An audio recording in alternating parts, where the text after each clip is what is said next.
healthy and safe deserve to be protected as well. That's what the Essential Workers Bill of Rights Act would ensure, said Angel Padilla, the National Policy Director of the Indivisible Project. But as we saw with the first responders who risked their lives on 9/11, it took Congress a full decade before it provided them with the health care they so desperately needed. It should not make the same mistake twice. So it's pretty simple. Workplace health protections, hazard pay, paid sick leave, paid family leave, free health care. Done. Stamp it right away. So that's something that's going on in Congress right now. The new proposal for the group, including healthcare workers, food service workers, domestic workers, janitorial staff, and farm workers, comes to the U.S. remains as in the epicenter of the epidemic, with over 568,000 confirmed coronavirus cases and 21,000 deaths. President Trump is under fire for his handling of the outbreak as his administration continues to threaten the safety of workers and public health of all Americans, with its focus on reopening the economy. So this crisis needs to open our eyes to the value of workers who are often invisible, and we need to give them the pay and benefits they deserve. And I think it's going to be really interesting for us as Americans to see, because we kind of did this in the same way after like 9/11. A very kind of it harkens back to the era of supporting the troops. The kind of fad we went through like during the period of the Iraq War, post 9/11, like we need to support the troops at all costs.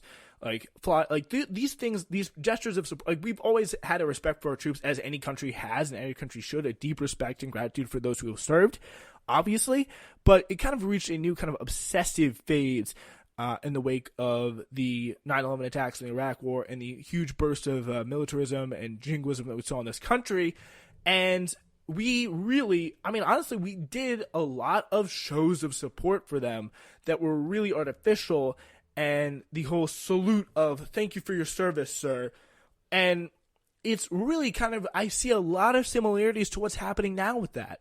I see a lot of similarities to what's happening now with these healthcare workers. Like, people for example, in England are standing outside their doors and like clapping for healthcare workers and workers in their wonderful NHS system, but that doesn't do much for them at all. Like, they need to be taken care of, and they need to have the protective equipment, they need to have the gear that they need, workplace protections for all these essential workers, not even just healthcare workers, but all these people. There was a healthcare worker I saw a video of who's like, I've eaten a lot of pizza in the past few weeks, but all I want is some healthcare. So yeah, here's this clip of this guy who's a New York State EMT worker talking to the news, I believe PBS, and being like, "Hey, it's kind of a very similar situation that I see, like the kind of the valorization of the troops by the kind of the average public, and the public is like, they're showing their support, but there's really only so much they can do. They can't single-handedly give these people health care. But I guess that kind of relies on the government. But here's this is Adam Blyden. Now, I'm doing all of this with no health insurance. How is that possible? It doesn't come through the job. The job doesn't offer it, and our affordable marketplaces aren't very affordable. If I get sick and, I go get tested positive, I can't go to the hospital. People come out and they show us the support, and I love it. I've eaten so much pizza in the last 2 weeks. It's been great. I don't need pizza. I need to be able to pay my bills. I need to be able to work a 40-hour work week and live like a normal human being. Yeah. Yeah, it's like, it's pretty simple. Like, and not to say that, I know it's like people out there who have been taking part in these healthcare appreciation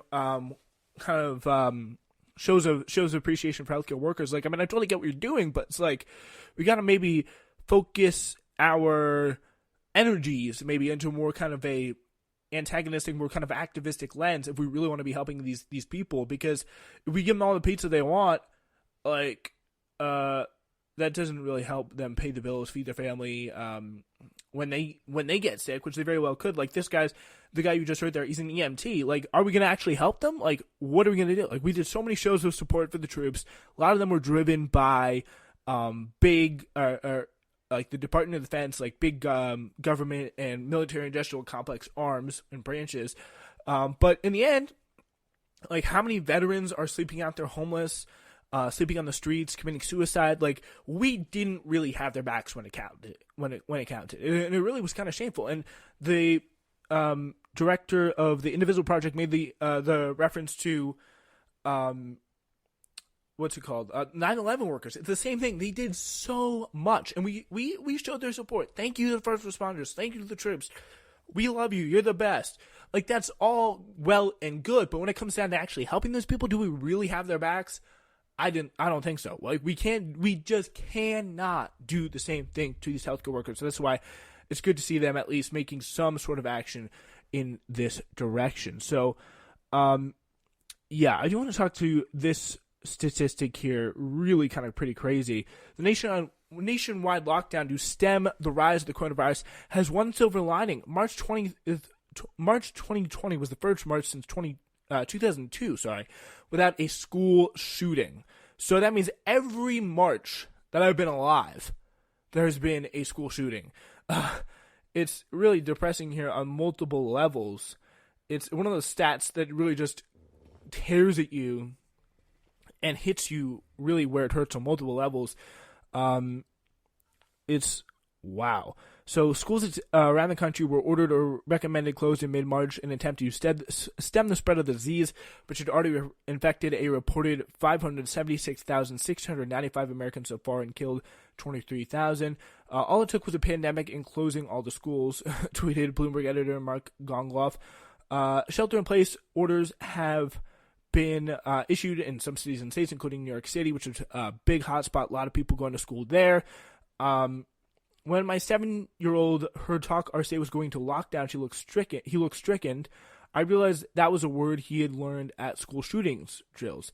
I had to explain that we weren't under fire. So many abnormal normals these kids are expected to adapt to, such as activist and journalist Naomi Klein. Despite the absence of school shootings in March, gun sales were the second highest on record, leading gun control advocates to fear there may be a spike in killings once the lockdown ends.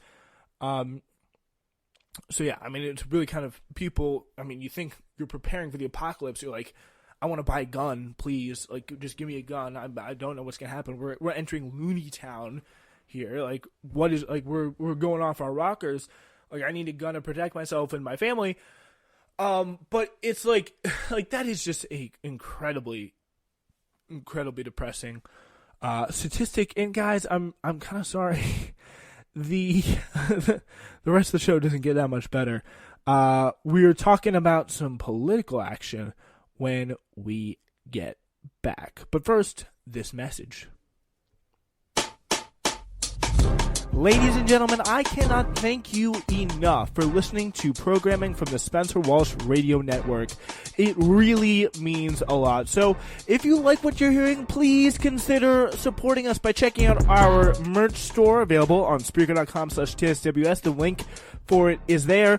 Also, if you like what you're hearing, feel free to leave us a review on wherever or however you listen. You can do it on Spreaker by leaving a positive comment, and of course on iTunes by rating and reviewing us 5 stars, and on whatever possible program or site that you listen to SWRN on, leave a nice review, leave a good comment, let us know your feedback, and also if it's negative too, I always welcome constructive feedback. Thank you so much for listening, and now let's get back to your show.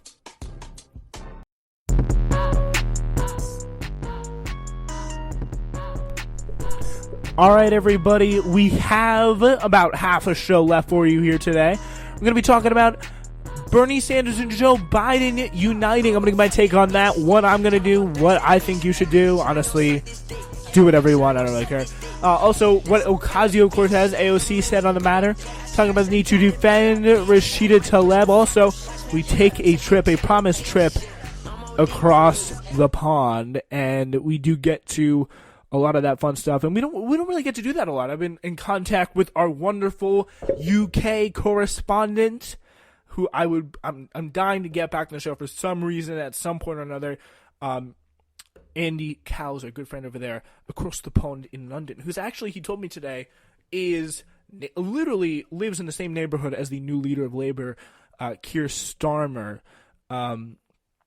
who I doubt I'm saying that name right, Keir, who's just been elected the new leader of the Labour Party over there after Jeremy Corbyn's demise. So, and yeah, it was celebrated by a lot of people, as we will talk about later on.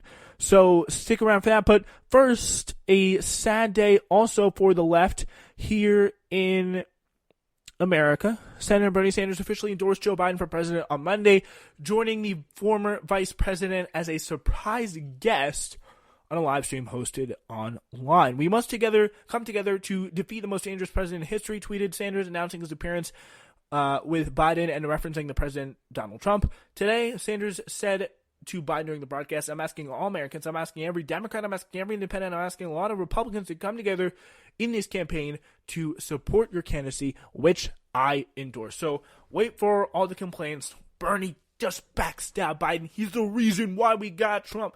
Like, it's so hard, I think, for a lot of left-wing people, a lot of Bernie Sanders supporting people to come together around Joe Biden, because we've seen the way we've been treated by not just Joe Biden, which has been pretty crappy as well. He's lied to us. He's said some pretty just galling things and really shown that he does not care about any left-wing parties and care about the parties of the base. And polls show a lot of people support Bernie Sanders' policies, but have just been told time and time again by the media that and just by the established political culture, the established conventional wisdom, that what you want, what is there in so many other countries in the world, is not possible for you for some reason. And people, like, the left really has still struggled, obviously, to break that spell yet. So, I mean, that's just kind of the way it is. But it's really, really hard for Bernie Sanders supporters to come around Joe Biden for that reason, and for a lot of other reasons, especially the fact that he has been accused credibly of sexual assault by Tara Reid, as we talked about a few shows ago. Like, that is something that should not be ignored by anyone, because it is incredibly disturbing, incredibly awful, especially the way the media has covered for him, and waited literally until Bernie Sanders has dropped from the race to start talking about it. Last night, for example, MSNBC reported allegations as just in that had already been out for nearly 20 plus days at this point. Like, they just figured out about it now, like literally the week after Bernie Sanders dropped out of the race. But it's really kind of unconscionable the way that he has dealt with the left so far. For his big proposal of support, his big show of unity towards the left wing of the party has been so far a proposal to lower the age of Medicare from 65 to 60, which is 5 years older than Hillary Clinton's. Literally Hillary Clinton's, and she hated Bernie, as we well know. So that kind of shows you there is something, like, seriously wrong. Alexandria Ocasio-Cortez, she's called it insulting. So, and it really comes down to the question of, what do you want to do as a Bernie Sanders supporter? I think this is a choice that really only you can make based on your perception. But, like, personally, here's what I would do. If I could vote, I would not vote for Joe Biden. I just would probably stay home, because there's no one out there, or maybe, like, vote in a third party, depending on whatever. I mean, just based on the way this time is now, because if I vote for Joe Biden, if I vote for Donald Trump, which I would never do, it wouldn't matter. Like, it just wouldn't matter.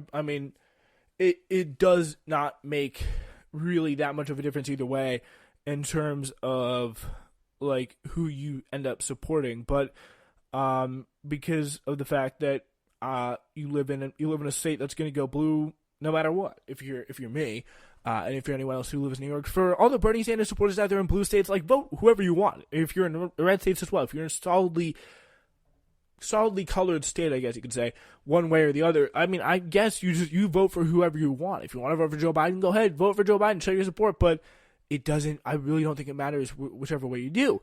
But if you're in a state that may go one way or the other, it's a battleground state, then I think if it were me, I would vote for Joe Biden, because I think Joe Biden's better than Donald Trump. Like, it's just that simple.